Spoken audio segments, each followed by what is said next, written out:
ఆలయ నియోజకం రాజపేట మండలం చల్లూరు గ్రామం ఉన్నటువంటి 320లో ఉన్నటువంటి క్రషర్ మీద ప్రతిపక్షాలు లేనిపోయిన ఆరోపణలు చేసి ఒక బీసీ బిడ్డ రాష్ట్ర లెవెల్లో ఎదుగుతుందని చెప్పి ఓర్వలేక ప్రతిపక్షాలు చిల్లర మల్లర రాజకీయాలు చేస్తున్నారు.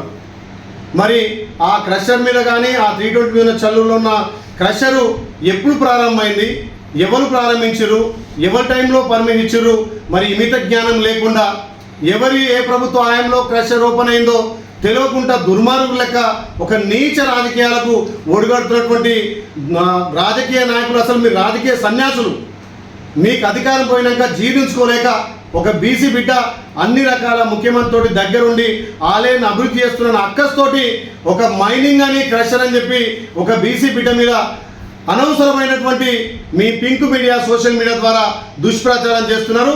దీన్ని ఆలయ ప్రజలు గమనిస్తున్నారు. నేను ఒకటే సవాల్ విసురుతున్నా, బీఆర్ఎస్ గుండెల్లారా, ఎవరైతే నా మీద మాట్లాడే గుండెల్లారా, ఆ క్రషర్ ఎవరిపై ఉంది, క్రషర్ ఎవరి సమయంలో స్టార్ట్ అయింది, ఆ క్రషర్ ఎవరు ఓనరు, దానికి మైనింగ్ ఫీజు ఉందా, మైనింగ్ పర్మిషన్ ఉందా లేదా, లేకపోతే ఇప్పుడే నేను అధికారులను ఆదేశిస్తున్నా, మైనింగ్ వాళ్ళకు కానీ కరెంటు వాళ్ళకు కానీ అక్రమ క్రషర్ అయితే ఇమీడియట్లీ దాన్ని సీజ్ చేయండి, దానికి వెనుక ఎవరున్నా వాళ్ళ మీద ఖచ్చితంగా యాక్షన్ తీసుకోవాలని చెప్పి నేను సభ ముందు తెలియజేస్తున్నా. దుర్మార్గపు ఆలోచనతోటి ఒక బీసీ బిడ్డ ఎదుగుతుంటే ఓర్వలేక దుష్ప్రచారం చేస్తున్నారు. మీకు దమ్ము ధైర్యం ఉంటే రాజకీయంగా ఎదుర్కోరి. మొన్న జరిగిన సర్పంచ్ ఎలక్షన్ కావచ్చు, మొన్న జరిగినటువంటి మున్సిపల్ ఎలక్షన్ కావచ్చు, రేపు వచ్చే ఎలక్షన్ కూడా ఇక్కడ కాంగ్రెస్ హవా నడుస్తుంది. బీర్లైన వాడు ప్రజలకు సేవకుడు తప్ప ప్రజల సొమ్ము ఎక్కడ తినలే.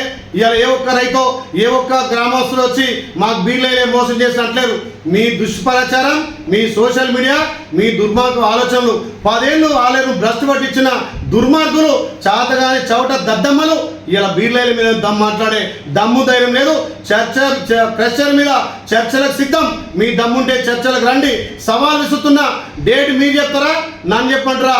మీరు మైనింగ్ వాళ్ళని పిలిపిస్తా, అధికారులను పిలిపిస్తా, చర్చలకు సవాలని చెప్పి విసురుతున్నా.